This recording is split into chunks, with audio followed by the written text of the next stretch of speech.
in the corner, though.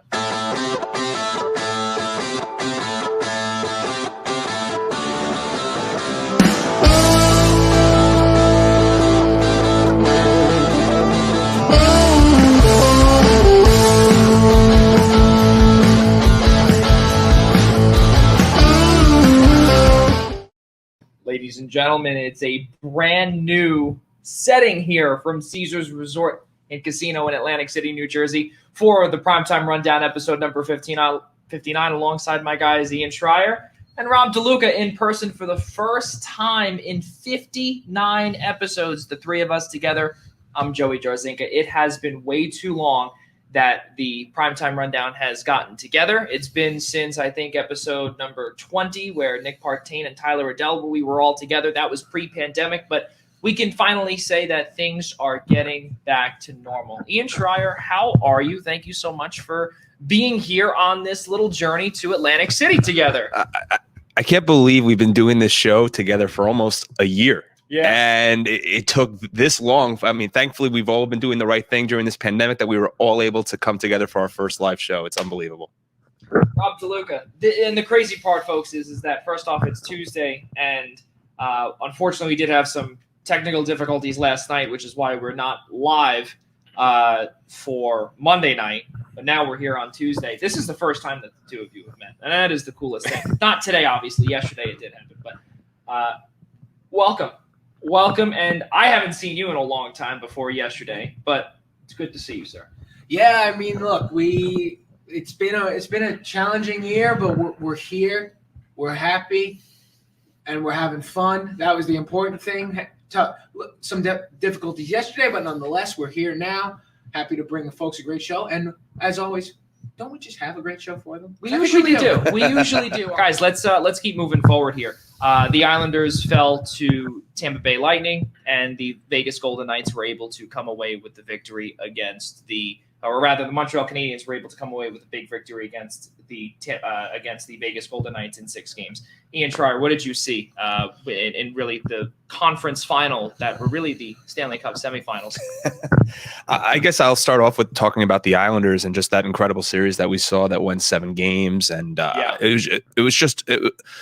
What a home ice advantage it was for the Islanders that unfortunately we saw in Game 5 and we saw in Game 7. We just really, I mean, aside from the 8-0 result we saw in Game 5, we saw in Game 7 a healthy Nikita Kucherov. We saw, or so we thought at least. We just saw them put on such of a defensive clinic against the Islanders, and the Islanders are known to be that team that is defense first and create off mistakes, and the Tampa Bay Lightning just found a way. They took advantage of a shorthanded goal in the second period, and they just really didn't give the Islanders much room to create.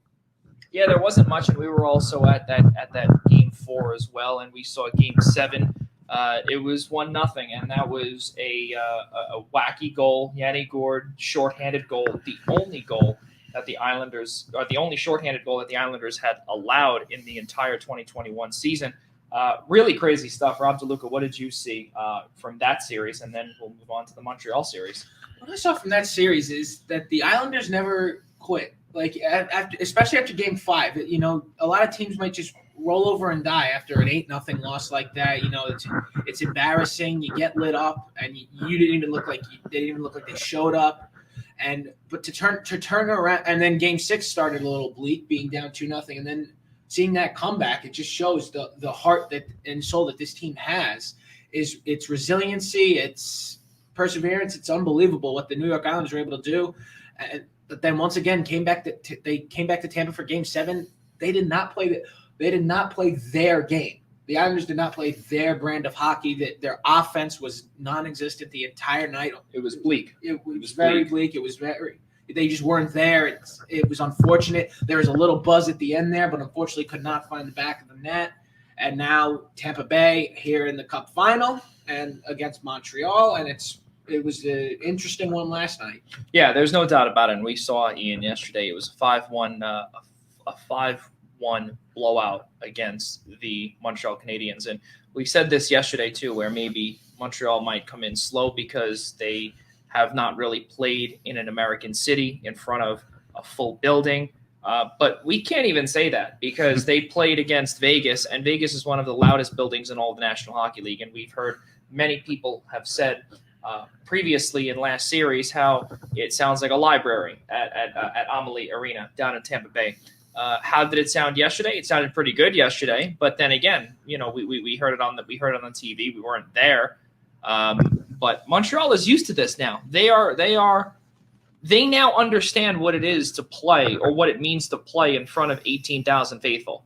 Yeah, I think it's just great that a team that is north of the border is also back in the Stanley Cup final for the first time in 2011 and since 2011 with the Canucks, and the opportunity for Carey Price to finally get to a Stanley Cup final, because I mean they play with such grit and determination. This is a team that was in a division this year that just really couldn't find its. I mean, there just really wasn't much talent within that. I don't want to say much talent because you had Toronto, you had Edmonton, but the North Division just struggled from the onset. I mean, you look at a team like the New York Rangers, we joke about it, but we say how if the Rangers were in the North Division, they would have made the playoffs this year.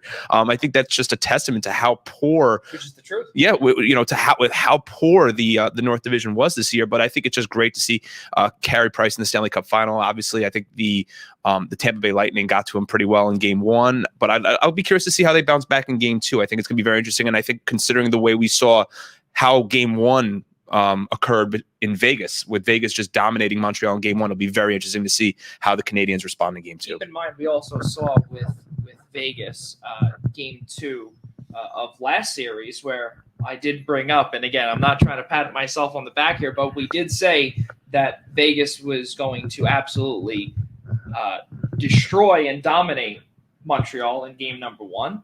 But then in Game 2, Montreal came back and responded, and they put Vegas on notice and said, we are here to play. We are here to stay. Can Montreal do that against Tampa Bay?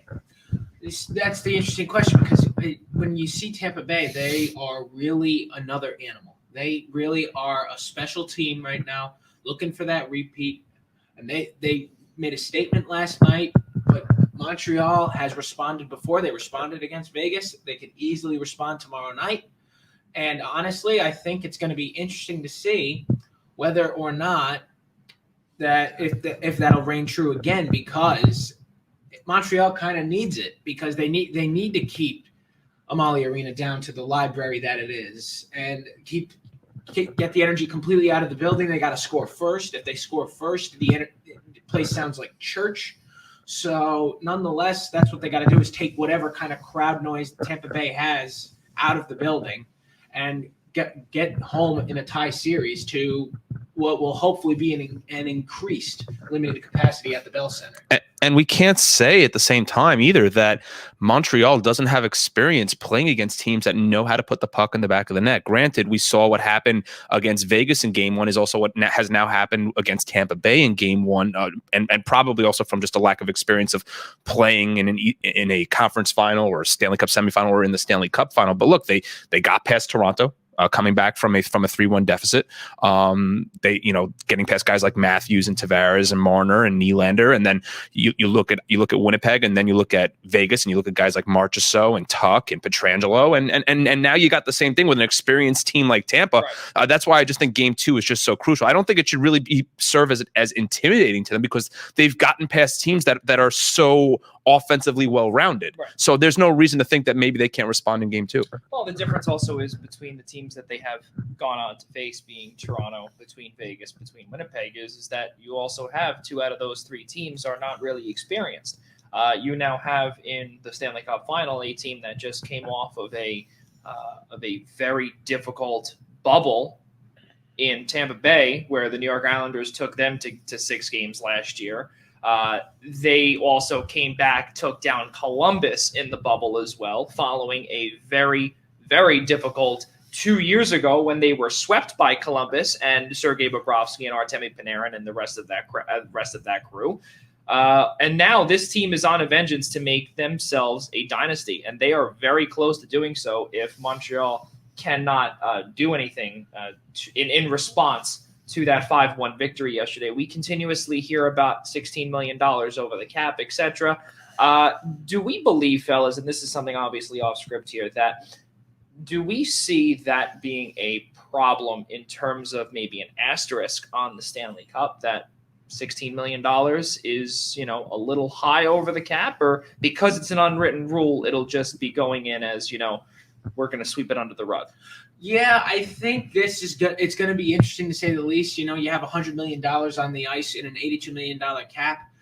But you know what? That's on the NHL for putting the rules in place that they have. And once Tampa Bay repeats as Stanley Cup champions, I believe that the league will take a look at this and probably make a few adjustments, because next year is the last year of the flat cap. The cap will start going up again in the 2022-2023 season. Good Lord willing, yeah. Yeah, I mean, one would hope. But so I think there's going to be some changes coming in the offseason from the NHL regarding this, because this is something that should not happen. You should not be able to get away with playing $18 million over the cap. However, those are the rules in place now. Tampa Bay did not do anything wrong.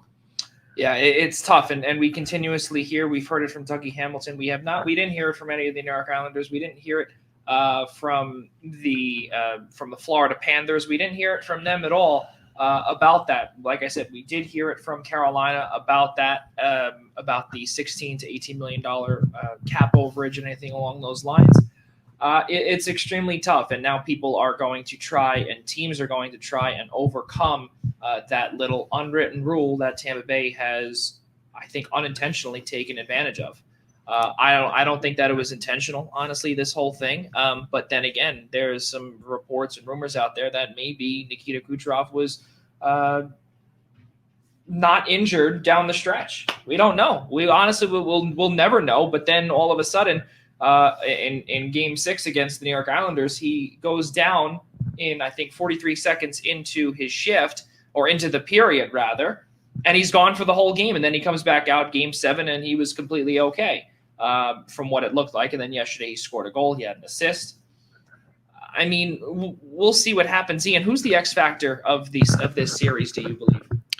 I think for the Tampa Bay Lightning, you said it perfectly. It's Nikita Kucherov. I think we saw in Game 6 how imperative and important, even though the Tampa Bay Lightning had jumped out to that 2-0 lead, you just saw how imperative his presence is on the ice and what he provides to the Tampa Bay Lightning, especially what we saw last year when the Tampa Bay Lightning won the Stanley Cup in the bubble and had no Steven Stamkos, at least until the Stanley Cup Finals. So I think what he provides is that. If I'm not mistaken, I don't mean to interrupt you. Yeah. Until later on in that series as well. Yeah, and I think for Kucherov, he provides. I think he's just that difference maker, and I don't want to throw any shade at Andrei Vasilevsky or Steven Stamkos or even Braden Point. I mean, they just, you want to talk. I mean, we talk about this all the time privately off air about how you can't build a super team in the NHL. Super teams in the National Hockey League just physically don't work, and I think it's just more of a credit to the front office of the Tampa Bay Lightning that they're continually able to build through the draft, and they're able to find these prospects that are just unreal. I mean, Kucherov, and you go back and think of Stamkos, and you look at Braden Point, and you look at Tyler Johnson, and you look at Andre Palat, another one. Like, you just come to that team. I mean, yeah, they might be 18 million over the cap space, but they're also not like the Brooklyn Nets of the National Hockey League, like the Toronto Maple Leafs are. Four free agents signed to max contracts. So I think for the Lightning, it's Kucherov, but I also think on the other side of the ice for the Canadiens, I think you got to look at Mr. Reliable and Carey Price. I think he's the guy who's gotten them there. I think he's the guy who has the experience. I know you've got guys like Tyler Toffoli, who have played in a cup final before and have won a cup. But to me, I think that series is going. You can write a hot goaltender all the way to the end, and I think to a certain extent that is what we're seeing with the Montreal Canadiens. Not again to take anything away from what they're doing offensively, but I think that series for Montreal is going to live and die with Carey Price. You bring up give credit where credit is due, and I have to give credit to now Detroit Red Wings general manager Stevie Yzerman. Why? Because he was the one that built this entire team. This entire dynasty, if it does come to fruition, will be in large part to his doing, not Julien Brisebois. It is all Stevie Y. There's no doubt about it. Even though that it is a 1-0 series after a 5-1 win yesterday for Tampa Bay down in Amalie Arena, do we see any predictions? What are the predictions? Me personally, I've got Tampa Bay winning in 6 in Montreal, which I think would be the biggest gut punch to all of the Canadian fans and the fans in Canada after seeing Boston doing that in Vancouver just about 10 years ago. I don't think that the Tampa Bay Lightning are unbeatable. I think we saw that. We've seen that in just about every series they've played in the Stanley Cup playoffs. And I am predicting Montreal to take game 2. I think the Canadians are going to bounce back, just because I think we've seen that from them this whole postseason. But I'm with you on this one. I like Tampa Bay in 6. Yeah, Joey, I think you're right here. It's Montreal has to respond in game 2 if they want any shot at this, really. I mean, because look, they can easily take their 2 at home. There's no question about it. I'm very confident that the country of Canada will up and the province of Quebec will up the capacity to at least 5,000. I'm hoping maybe they'll grow a soft spot and allow a full house, considering no shot. Considering no shot. I mean, because if you think about it, 200,000 people were standing outside the Bell Center. How's that any different? Just because it's outside? Give me a break. But nonetheless, I think that if Montreal responds, this is going to be a long series. If Tampa Bay is to win tomorrow, it'll be a short series, I would say. But I will make it unanimous and think overall it's probably going to be the Tampa Bay Lightning in 6 games.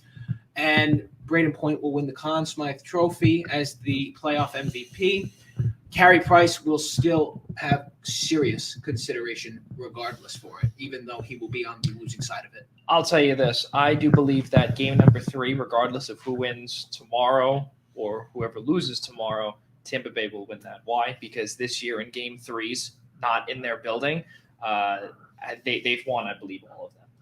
And I know against the New York Islanders, I could tell you that right now, they came in and absolutely stomped on the Islanders in the Nassau Coliseum. And on top of it, too, I know in all road playoff games, historically for Tampa Bay, they've been, I think in the last few years, or road team in the bubble as well. I think they're about 4-5-0 in game 3s in the last few years. How about 12-0 following a loss right now in the playoffs? 12-0 following a loss. I mean, it's. I mean, that's why I just think I'm not expecting Lightning in 4 here, but I just think they're just such a force. They're such a they're a team that's resilient, that finds ways to bounce back even after a loss. Andrei Vasilevsky is going to give you 1 or 2 outstanding games, if not for an entire series. So 12-0 following a loss, I just don't think there's any way to argue that, especially when we saw in the Islanders series where we saw for the most part the Islanders retained that home ice advantage except for 1 game at Nassau Coliseum. And then coming off a game 4 like we saw, or a game 6 in overtime, you think the Islanders have that momentum, and then we see them come back to Amalie Arena in game 7 and the Lightning completely dominate play. Right, and then they completely ran out of gas as well. So we'll see what Montreal can do. And Montreal and the Islanders play a very similar game as well. I mean, listen, we'll see what Montreal is able to do, but a lot of these young stars, Cole Caulfield, Jesperi Kotkaniemi, Arturi Letkinen, who really was not in the lineup for a majority of the playoffs because Cole Caulfield came in and took his spot. And also, biggest reason why Letkinen has been in the lineup as well is because Joel Armia has COVID. And that's Josh Anderson too. Josh Anderson, exactly. So, it's beginning to trickle around that locker room. And, Dominique Ducharme, the head coach, the interim head coach for Montreal, he should be back for game 3 when they come back to the Bell Center. I don't know. It's gonna be a fun series, no doubt. And I think that this is definitely going to be one of the better Stanley Cup finals that we have seen in recent memory, because last year, with Tampa Bay and Dallas, it was very one-sided in my opinion. Dallas was just too slow. Yep. Tampa Bay just completely ran them over, regardless of how many games they played. It simply did not meet expectation, in my opinion. And also now we're getting to see them in a full house. That's or even beautiful. At 5,000 in a 5,000 capacity seat building. I think it's about 3,500 as per our good friend for now, but I expect it at the fourth period. Dave Pagnotta, yeah, no doubt about it. I think it's about 3,500, but I don't expect it to go up. But we'll see what happens. And listen, I can tell you this though: 3,500 people sounds pretty damn good. There's no doubt about it. It's certainly it's louder than Amalie Arena. Not that says much. That is very true. It's just a good atmosphere to have fans. I mean, the Montreal Canadiens, who have not seen the Stanley Cup Final since they won it in 1993, just to have fans in that building, and even the raucous fans outside of the Bell Center is just. It makes me wish the Bell Center was full during that overtime goal in Game 6. I would have. Love to be there. I would have loved to have heard been a fly on the wall for that, for sure. 100%. It's just a shame that it wasn't full, but nonetheless, It was awesome to hear them explode the way Montreal exploded outside, nonetheless, and it just would have been a lot better if they were full. But it was still very loud. It sounded like a full building with only 3,500 people. So, guys, let's move over to Major League Baseball. And the reason why we do this is because this past Saturday, Seattle Mariners pitcher Hector Santiago was removed in between innings due to sticky stuff being in his glove. And the reason why, that was an inspection in between innings. And that was really tough to see that happening, because we've gotten to see numerous videos about Max Scherzer, about Sergio Romo as well. There's so many players out there now, and even and we also know too, for a man like Jacob deGrom, who pitches with an 0.52 ERA at one point. I think he's at a 0.69 right now. It just shows, as you brought up when we were actually coming down here, that he is human. Well, yes, he is human. He's also superhuman as well, because even without the sticky stuff, he still has a less than 1 ERA. The bottom line here is that Rob Manfred is absolutely destroying the game of baseball, in my opinion, and this whole sticky stuff inspection thing, it's a disaster. Ian, I'd love to hear your take on it, because you've gotten to see Jacob deGrom's two of his starts at Citi Field this year. What have you seen ever since the sticky stuff inspection has been, put into place? Well, I haven't been at a game yet where deGrom or a starting pitcher, at least live in person, to see the umpires come out to the mound. And but you have seen deGrom. I have seen deGrom pitch. That's another story entirely. And he had to leave both starts early due to injuries. But you are the blitz. Unfortunately, it appears that way. Yeah. But I think this is it's Rob Manfred's fight, and unfortunately now it's taking a toll on the umpires. And I saw someone, I don't remember who it was, on Twitter about a week or so ago, and saying this is really unfortunate for the umpires, because the umpires are going to take all the slack for this, and Rob Manfred's just going to hide in his office in New York City.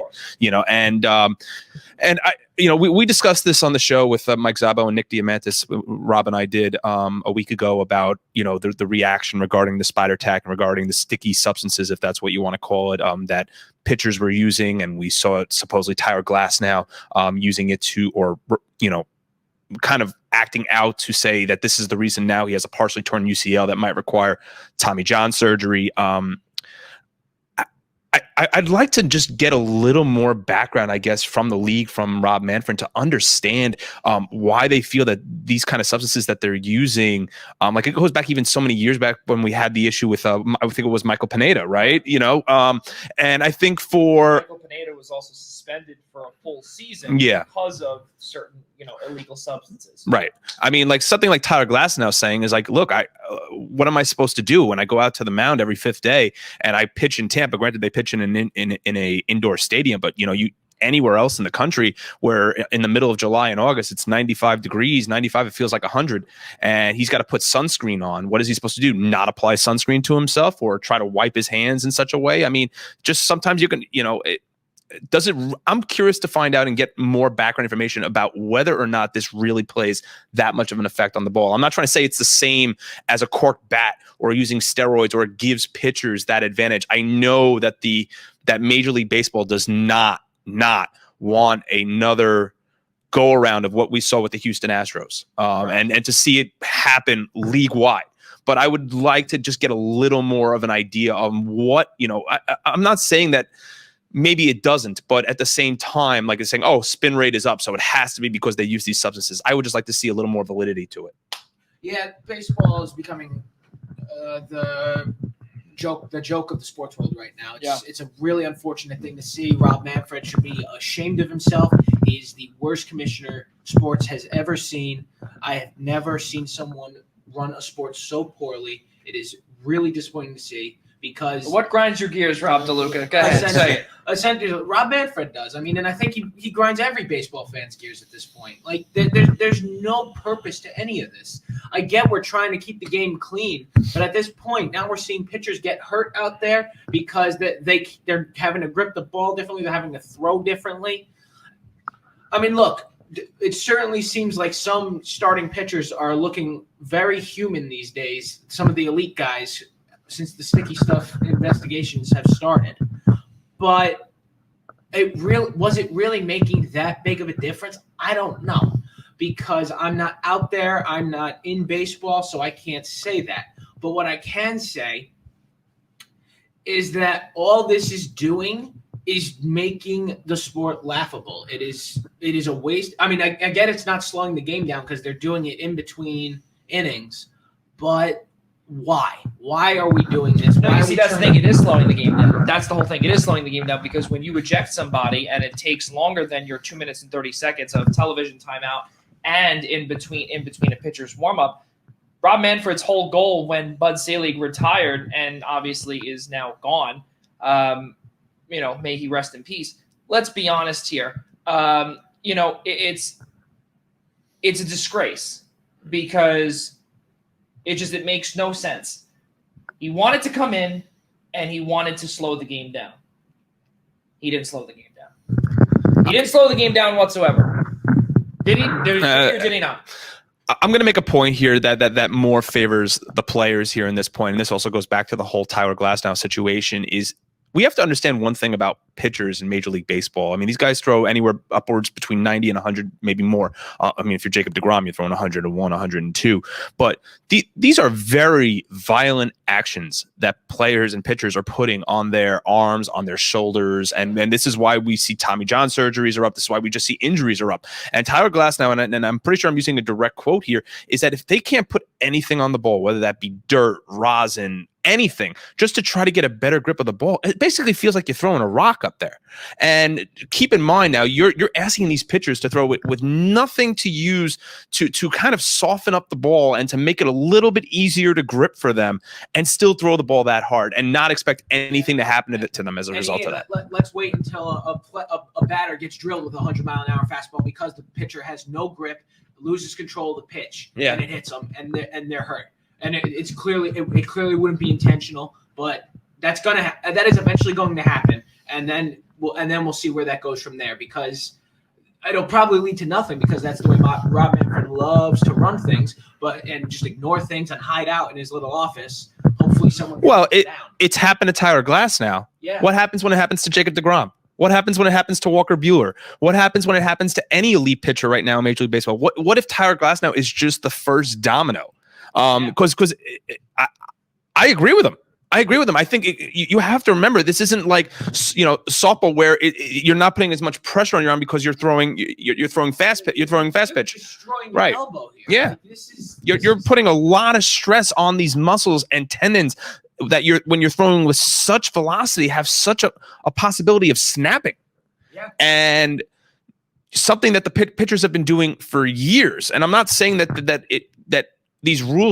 certain rules shouldn't be enforced. And I think they should take a much deeper look into where the issue arises from, so that so Tyler Glasnow, I'm not trying to say that I hope he recovers. He's one of the best pitchers in baseball, but I just hope that this trend doesn't continue in a south direction. Absolutely. He might. Crazy. It might continue, because you know what? Maybe if he would have seen what has been going on, especially with Tyler Glasnow being Exhibit A in terms of possibly tearing his UCL because of this sticky stuff issue and the lack thereof of those sticky stuff, that really makes you're able to turn your pitches, you're able to really get a good grip on the ball, as Ian brought up earlier, and as opposed to throwing a rock out there, verbatim from Ian Schreier's mouth.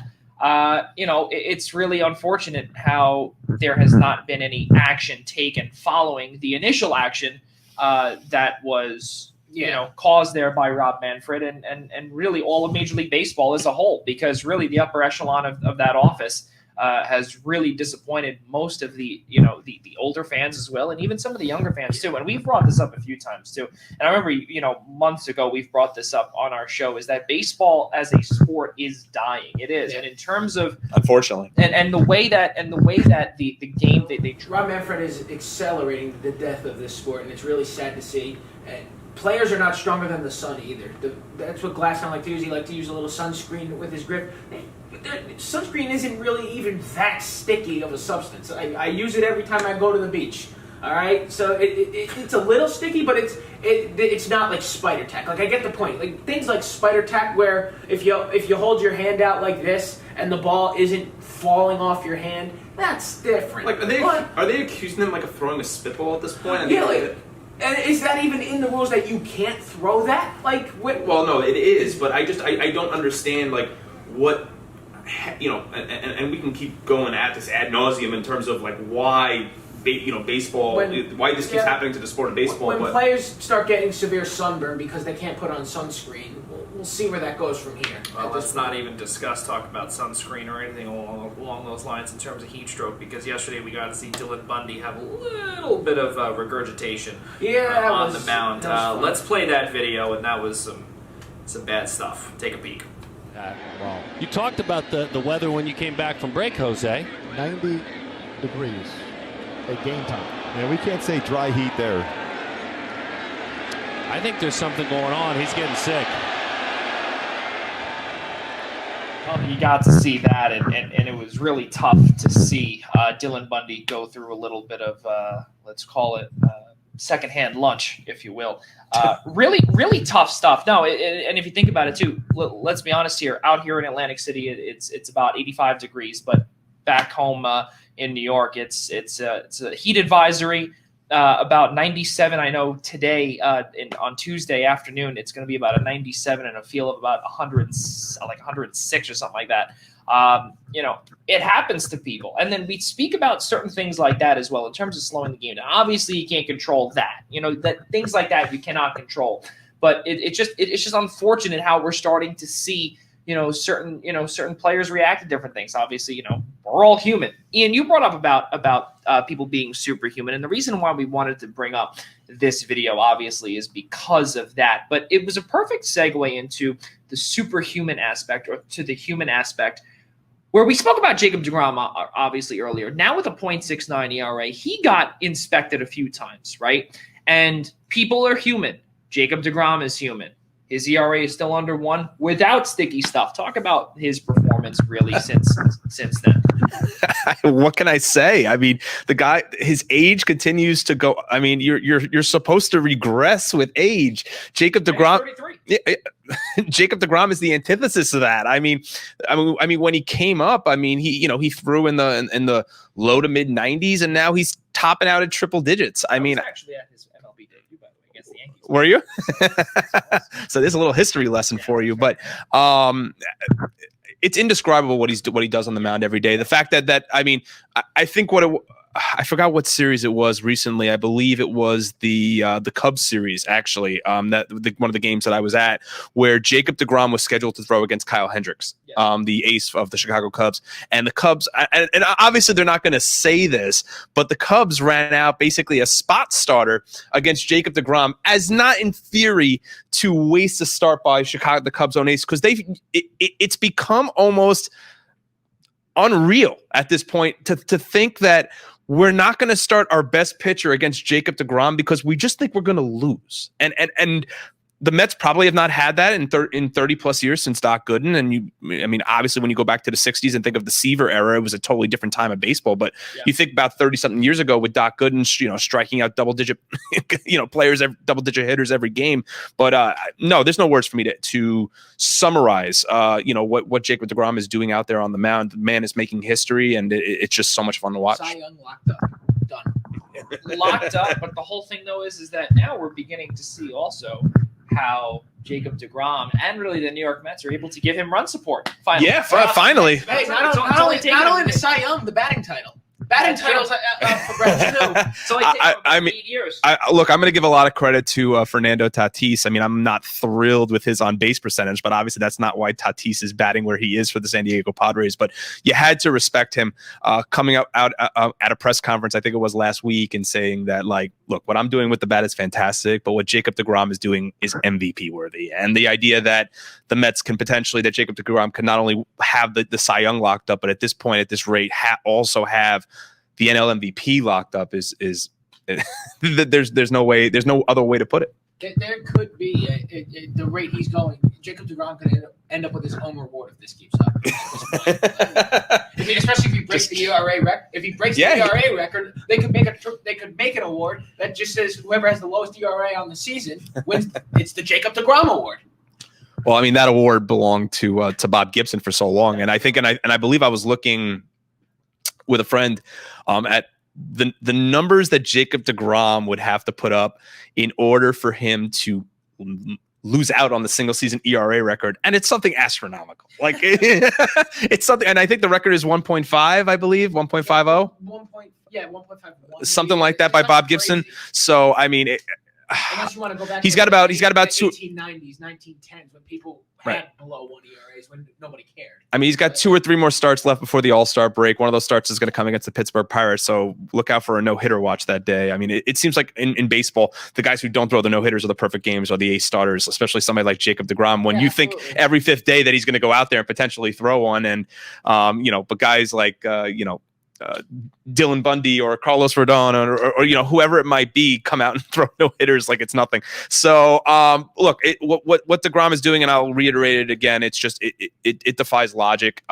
You're supposed to regress with age. He's 33 years old now, and he's topping out at 102 miles per hour. It's just, for a Met fan and just for baseball fans, it's must see TV every 5th day.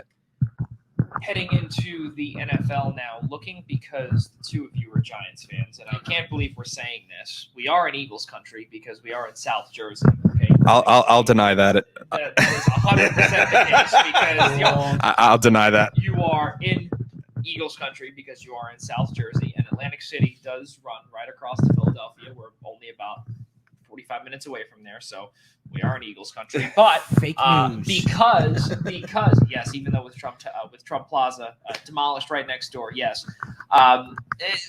Saquon Barkley, there's some news out there and some rumors out there that Saquon Barkley may not be ready for week number 1 against Denver. Listen, we saw last year how different this Giants team looked without him. They went out, they got certain pieces. They added a whole bunch of pieces down, back in the secondary. They really added pieces everywhere. This Giants team is definitely much improved, but without Saquon Barkley, are they that much improved without him? Well, look, I mean, obviously Saquon Barkley's a superhuman. Obviously, there's no question about that. I wish he would stay healthy for more than 5 minutes in a year, but nonetheless, this Giants team really did go out there and do the work in the offseason. They got a great receiving core now for Daniel Jones. The offensive line, while not majorly improved, still going to be better than it was last year, which is always a good sign. Hopefully it's enough protection to give Daniel Jones his time to throw the ball, find his receivers. And the Giants doubled down on their running back depth in preparation for the fact that Saquon Barkley might not be ready for opening weekend. And that's okay that he's not, because I would rather have Saquon Barkley at the superhuman status that we all know at this point as Giants fans, rather than try to bring him back week 1 when he's not ready and potentially worsen and potentially re-injure himself, and then we'll probably never see him again. We can't have that. I'm going to make some enemies here, and here's why. When Saquon Barkley was drafted now 4 years ago, I thought it was the best move for the Giants because this team, well, that's where I'm going to disagree with you, Rob. This team was committed to winning still, or under the facade of believing that Eli Manning was still an elite quarterback when he was playing understandably because he had no offensive line in front of him, I can explain why the regression happened. Like a very scared quarterback. However, in my opinion, Eli's regression came with age, but that's besides the point. Not everybody can be Tom Brady. But with respect to Saquon, I think we saw last year what that team was capable of the second half of the season without Saquon Barkley. And we continue to see year upon year in the NFL running backs that are drafted late in drafts that are make the difference. You look at a guy like Alvin Kamara, he was a 3rd round draft pick. You look at, you can go up and down the list, and you look at last year and a guy like Wayne Gallman, who the Giants didn't retain, who was a 5th round draft pick coming out of Clemson when they drafted him. And you saw how well they were still able to run the ball, with him in the backfield. And for the Giants, that's why Saquon was such a mistake. They needed to draft a guy like Quentin Nelson to help fortify that offensive line. They needed to draft a guy like Ryan Ramczyk to help fortify that offensive line. So yeah, I think they can survive without Saquon Barkley. I do. I think they need to get him healthy. That's A through Z. It's paramount. However, I think with adding the players that they did, adding Kenny Golladay, adding Kyle Rudolph, I was a little questionable on what they were doing with that offensive line. Dave Gettleman and company, and that includes Joe Judge, who I trust wholeheartedly, feels comfortable in retaining that same five. I still think they should kick the tires right now on David DeCastro, who's an All-Pro left guard, who the Steelers just let go. Every team in the league is going to try to. I agree with you. But that to me is why I'm going to make enemies here. Like Saquon should not have been the pick when they picked him. They very easily could have waited to fortify that offensive line and find a weapon later. I'm going to probably argue with Rob here, guys, for the next few minutes about why Saquon wasn't the pick. But I think they will. If Daniel Jones can mature to be the quarterback that he needs to be in year 3 with the weapons that John Mara has basically demanded Dave Gettleman go out and get to make this team a playoff team, I think the problems are going to be a lot bigger than just Saquon Barkley. You make a lot of great points. I'm not going to deny that. However, at the time, first of all, Eli Manning's regression happened because they took away the system and coach he's been used to his whole career at the age of 33. I disagree, but go ahead. What moron fires a coach that one quarterback has been elite under for most of his career and tries to put in 2 schleps in Ben McAdoo and Pat Shurmur with new systems for a guy who is aging? So yes, there would be a little regression anyway as he gets older. That's natural. But it wouldn't have happened as severely had you not given him these brand new systems to try and learn. And the fact of the matter is that, yes, there was trust in Eli Manning. There should have been trust in Eli Manning because there was hope that he was still a good quarterback, and he was. Because let's not forget, most of his interceptions down the stretch of his career were off the hands of receivers. Most of them were not. I think you're letting Evan Ingram cloud your judgment here a little bit, Rob. A little bit. Everyone except Odell had a few catching. No. I'm not going to dispute you there, but. We can't forget. Listen, Tom Coughlin is one of the greatest head coaches in New York Giants history. I mean, he in there with him. Well, he'll be a Hall of Famer with but when you think Giants history, him and Parcells. But for the Giants, what sense of bias on that NFL history? Well, I said Giants history. You could talk to him about NFL history, but for the Giants, like we remember. We think of the Super Bowl years, and we think of the years when the Giants line was, Deal, O'Hara, Snee, Seibert, McKenzie. Yeah, but you have to remember one thing as well is that team in 2012, 2013, 2014, that offensive line was starting to come apart. David Deal was always hurt. They tried taking a chance on a guy like David Boss, who helped get, who was a stable center for the Giants in the 2011 Super Bowl run. But then the following year tore his ACL in the preseason. Eli regressed not because they put in 2 schleps at head coach. I'm not vouching for Jerry Reese or vouching for the hires of Ben McAdoo and Pat Shurmur. However, that offensive line was crumbling at the seams. So you can't say the reason Eli regressed, and this is just my opinion, but I think it's a valid opinion, is you can't say Eli regressed because he didn't have the right coach at the helm. Listen, they made the playoffs. They made the playoffs, and Ben McAdoo. That was still Tom Coughlin's team. I will take that one to the grave. Well, he's not the one calling plays, but I think for. And I'll leave with this. I think that offensive line was crumbling at the seams, and Eli had no choice but to take the number of sacks, had the number of turnovers that he did, because you could see he was just out there playing scared. And they won. And listen, the Giants did everything they could to try to get him to another Super Bowl. They had Odell. They went out. Jerry Reese had that whole offseason of spending with Olivier Vernon, and but it never worked out. The infamous boat trip. That's not what cost the Packers the game. The Packers were just too good that year. That's why they lost that game in Green Bay. But, I will still defend the pick because, yes, while the offensive line has been garbage for the past, 6-7 years now, it's been torturous to watch this. And it's great that Daniel Jones is more mobile than Eli Manning because with the bad offensive line, Daniel Jones was able to use his mobility to his advantage.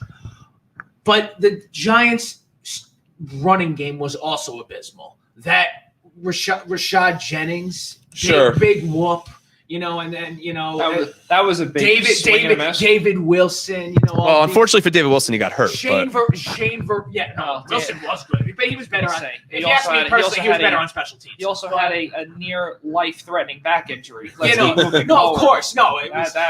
For me though, he was personally better at special teams than running back. But And then Shane Vereen, like, really not that great. He was past his prime. So, honestly, it was tough because here's the thing. The pick, it was second overall pick. You either take Baker Mayfield or Saquon Barkley. Baker Mayfield was gone. So I knew they were going Saquon Barkley. And at that point, I could not – with the way things had gone for the Giants lately, you could not trust them because you'd have to trade down to do offensive line because you don't go that high on an offensive line at 2.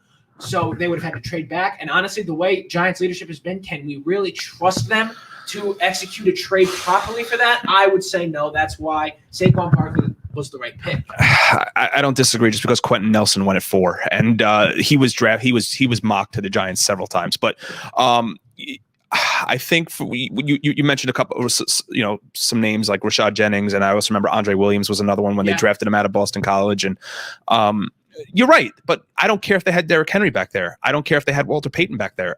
If you don't have an offensive line, and we've seen that with Saquon Barkley. We've seen even before he got hurt that when Saquon Barkley did not have the holes opening for him, no running back can run behind it. We saw it last year with Ezekiel Elliott. Now that the Cowboys' offensive line is in shambles, it's patchwork is what it is. Zeke had nowhere near the same year last year as he did his first year. You're absolutely right. That's the thing. I mean, Zeke did have a few fumble problems before he even got to the line, nonetheless. But I think that at that point, you think about this.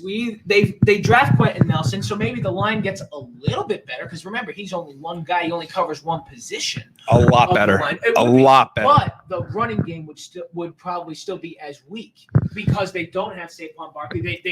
I disagree. I disagree. Remember, the right side of the line was once John. I'm going to turn it back to Joey in a second. Just remember, the right side of the line at one point was John Jerry and Bobby Hart. And the left tackle was Eric Flowers. So, remind me of that again. But you're saying the running back position matters, but not to remind you of those 3 offensive linemen who were supposed to be the guys that are protecting Eli's blind side and opening holes for the Giants' running game. With the better line, which would be great, the Giants would have an average to maybe slightly above average or slightly below average running back. So I don't know how much of a difference. How well, Rob, did the Giants run the ball last year once they had a sustained offensive line and they did it with a 5th-round draft pick? It went a lot better. Right. So right. And the fact that the line's going to be more sustained, but to say that for me personally, to say you don't want the elite talent of Saquon Barkley I'm not saying I don't want the elite talent.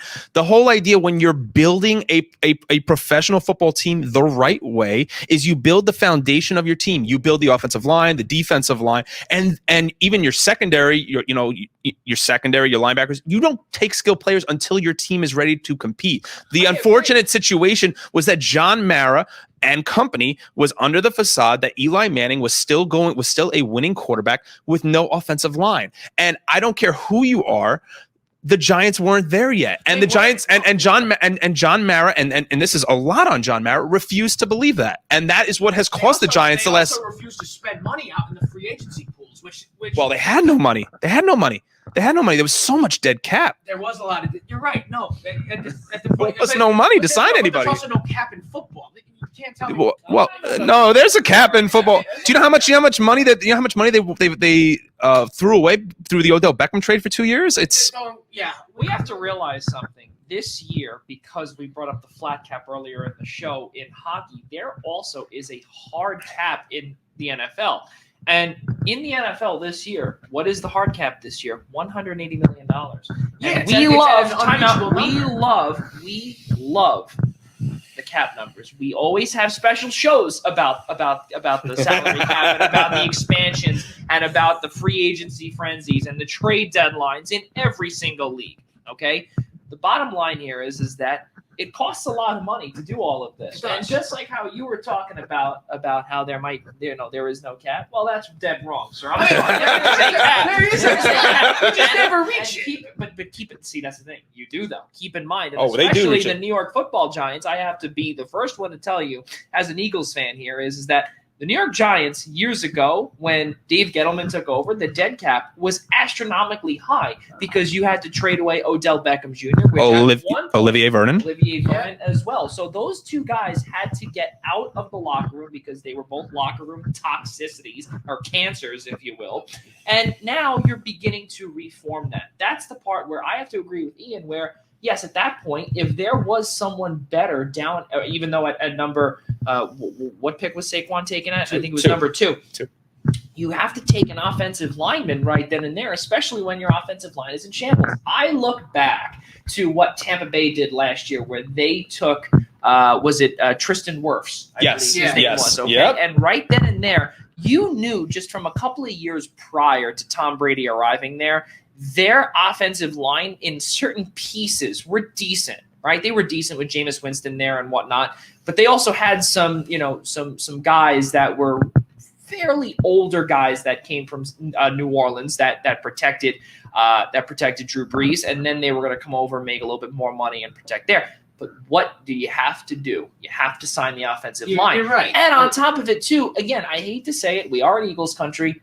Look what the Eagles have done in terms of look at what the Cowboys did. I'm sorry, but offensive line. You built that offensive line, and eventually that offensive line I can't believe it's 4 years ago already. They won the Super Bowl because that offensive line was better than the Cowboys was. It was the best offensive line in all of football. A good offensive line and on is top the way of to go. it, exactly. So that's the part where Giants ownership that takes a lot of responsibility. And They that's were probably running scared, because everyone is scarred from the Eric Flowers pick at this point. There's no. well, it's that, but we're scarred. Eric Flowers is. Hold on. Where is he thriving? Nowhere. Washington. Yeah, he's in Washington. He's not thriving. No. He got his payday. He did all right. He did all right. Yeah, but he's not. When I hear thriving, I think of actual skill. Keep in mind, guys, that Eli Manning, as much as we love him and he will go down in lore as the greatest quarterback to ever don the Giants blue, that Eli still believing he had some time left is really ultimately what cost the Giants. Didn't, but because then at that point, why not draft the quarterback? So the Giants had their opportunity. I'm not saying in hindsight that Sam Darnold should have been the pick 4 years ago. They were going to go Baker if Baker was available. So I'm confident. Everybody, we are going to pause this here. And why? Because we have gotten so off topic. We are beginning to run out of time. But the bottom line here is that will the Giants suffer without Saquon in the first couple of weeks? Ian, rapid fire. No, I don't think so. I think they'll actually be just fine. I think that get him healthy. Get Saquon healthy. If it takes a few weeks, listen, you don't want to take. He's the face of your franchise. He's due to be paid at the end. Well, actually, he's actually not going to still need to be paid for another year because he's going to accept the option for the fifth year. However, with respect to the Giants, I saw what they were able to do last year with Wayne Gallman. They went out, they signed Devontae Booker. I actually did not hate the former Eagles signing and Corey Clement. Good sign. I still don't think I still don't think that they're done working out. I think we'll see them work out a running back or two in training camp next month. But I think they should do more than just tread water. I mean, if they believe in this offensive line, you have the receiving options now. They've gotten much deeper. You look at the wide receiving corps from the top down from last year from this year as compared to last year. You look at the fact now they're going to run 3-4. They have 3 or 4 veteran experienced tight ends. You could even now line up Evan Ingram to be a wide receiver instead of being a terrible blocking tight end. So I think that there's if it doesn't go up, I think we're gonna see some shakeup in the front office, probably even before. I mean, John Mara is not one to do an in-season shakeup, but I'm curious to see how long Dave Gettleman's leash is at this point. Rob DeLuca, rapid fire. Is Saquon Barkley, is his absence going to affect the Giants mightily? No, it's not going to, because this team is.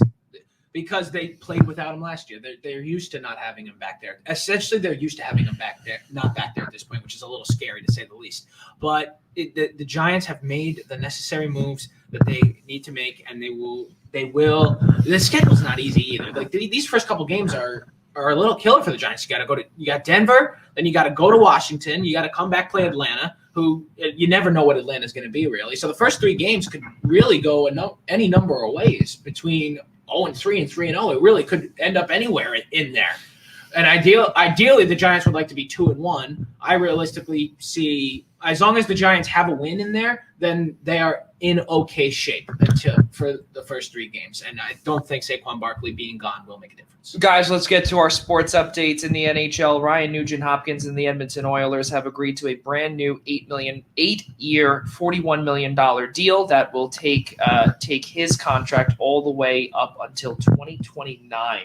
They will be about age 36. A full no movement clause was put in there by general manager Ken Holland. I guess his time in Edmonton continues onward. I see Ian is not really too fond of that, but we'll have to get that in our 60th episode next week, or even on our free agency frenzy special to see what Ian really thinks about that. The tale really continues in Edmonton, I'll tell you. Also in Toronto for the Maple Leafs, the greatest Wayne since Gretzky, Wayne Simmons, has signed a 2-year deal worth $1.8 million and 900,000 AAV. So that should be good for Toronto to try and stay under the cap as much as they can with their 3 superstars. But unfortunately, they can't get past the first round. So we'll see what happens there in terms of some trades, and we'll be discussing that on future episodes. Guys, really fun stuff here, even though we were only doing about an hour. We normally do about 2 hours, but little difficult here. It is our first time being in person. I can't thank you all enough for being here with me here today down in Atlantic City. We're going to go enjoy the afternoon as well. But before we do go, again, we just want to bring up that this show has been presented to you by Black Cats NYC. Their newest album is Free Cake out now. Play Loud. Be sure to find all of their music on Apple Music, Deezer, YouTube, SoundCloud, Amazon Music, YouTube Music, Pandora, and Spotify. Also, be sure to subscribe to us on the following platforms in Google Play, Apple Podcasts, Spotify, iHeartRadio, and also on YouTube by searching us on I-95 Sports Network, as well as the rest of our guys up in the Essential Wrestling Podcast that will be coming to you tonight beginning at 6 p.m. Eastern Time. That's going to be on right here on the Eastern Observer, Google Play, Apple Podcasts, Spotify, iHeartRadio, and also by searching them at I-95 Sports Network. All good things are ahead because we are on Monday nights beginning at 7 p.m. all the way until August 30th. And that following Friday, I will be down at Lincoln University in Pennsylvania. So it's going to be a fun time there as well as down in September for some football. So, obviously we don't want to rush things, but we got some more live shows for you coming your way. It's going to be tons of fun, and hopefully, good Lord willing, before the summer is over, the 3 of us will be able to reconvene again. A little bit of a better setting here, but guys, it's been a fun one, and it really has been a nice couple of days here with the 2 of you as well. Yeah. Amen, Joey. I mean, look, it's been great. Finally get to meet Ian after a year, and look, that's weird to say. It's a beautiful day outside. No doubt. We're gonna go have some fun.